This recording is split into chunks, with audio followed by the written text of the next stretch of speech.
माँ दुर्गा का 8वां स्वरूप है माँ महागौरी। मनोकामनाएं पूरी करने वाली देवी है ये। मन चाहे जीवन साथी की प्राप्ति के लिए इनकी उपासना विशेष फलदायी है। नवरात्रि के 9 दिन देवी दुर्गा के 9 अलग अलग स्वरूपों की पूजा की जाती है। इस महापर्व के 8वें दिन देवी महागौरी की पूजा उपासना का विधान है। सुंदर अति गौर वर्ण होने के कारण इन्हें महागौरी कहा जाता है। इनकी उपासना से तुरंत और अमोघ फल की प्राप्ति होती है। साधक के सभी पाप ताप धुल जाते हैं और वह सभी तरह से पवित्र होकर अक्षय पुण्यों का अधिकारी हो जाता है। पूजा विधि: सुबह स्नान आदि से निवृत्त होकर माँ की ज्योत जलाएं। माँ की आराधना हेतु सर्वप्रथम देवी महागौरी का मंत्र जाप करें। जप मंत्र है ओम श्रीं क्लीं ह्रीं वरदाय नमः।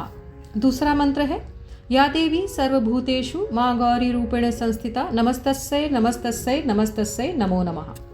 ध्यान मंत्र है श्वेते वृषे समारूढ़ा श्वेतांबर धरा शुचि महागौरी शुभम दधान महादेव प्रमोददा। इसका अर्थ है देवी महागौरी जो श्वेत बैल पर सवार होती हैं, शुद्ध श्वेत वस्त्र पहनती हैं, प्रसन्नता प्रदान करती है, ऐसी माँ महागौरी मुझे शुभता अर्थात कल्याण प्रदान करे।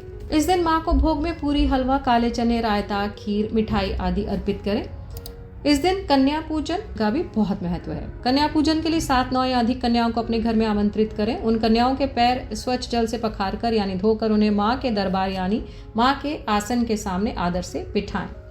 उन कन्याओं में माता के स्वरूप की भावना करते हुए उन्हें रौली यानी कुमकुम से तिलक करें और उनके हाथों में मौली बांधकर फिर उनसे भी अपने हाथ में मौली बंधवाएं।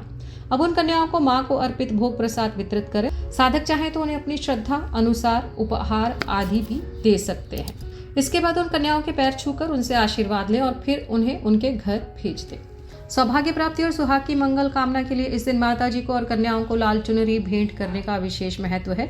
इस तरह माँ महागौरी की आराधना से असंभव कार्य भी संभव हो जाते हैं। समस्त पापों का नाश होता है, सुख सौभाग्य की प्राप्ति होती है और हर मनोकामना पूरी होती है। देवी महागौरी के बारे में: माँ दुर्गा जी की 8वीं शक्ति का नाम महागौरी है। इनका वर्ण पूर्णता गौर है।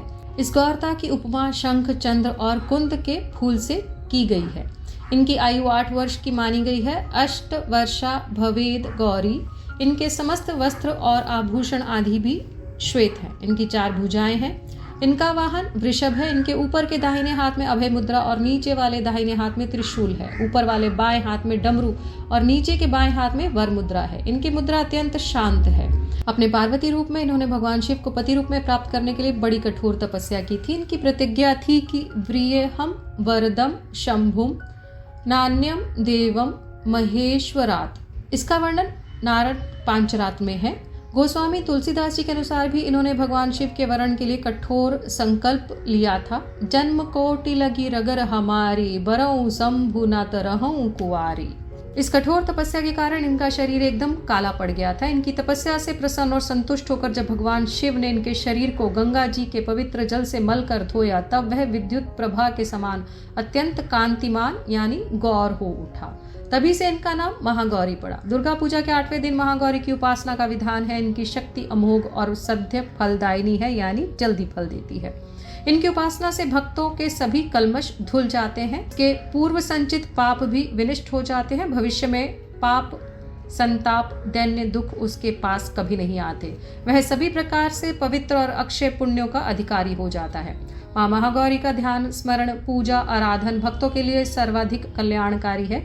हमें सदैव इनका ध्यान करना चाहिए। इनकी कृपा से अलौकिक सिद्धियों की प्राप्ति होती है। मन को अनन्य भाव से एकनिष्ठ कर मनुष्य को सदैव इनके ही पादार विंदों का ध्यान करना चाहिए। भक्तों का कष्ट अवश्य ही दूर करती है। इनकी उपासना से आर्तजनों के असंभव कार्य भी संभव हो जाते हैं। अतः इनके चरणों की शरण पाने के लिए हमें सर्वविध प्रयत्न करना चाहिए। पुराणों में इनकी महिमा का प्रचुर आख्यान किया गया है। ये मनुष्य की वृत्तियों को सत्य की ओर प्रेरित करके असत्य का विनाश करती हैं। हमें प्रपत्ति भाव से सदैव इनका शरणागत बनना चाहिए। सनातन और वैदिक इतिहास से जुड़ने के लिए कृपया इस चैनल को सब्सक्राइब करें। जय माता दी।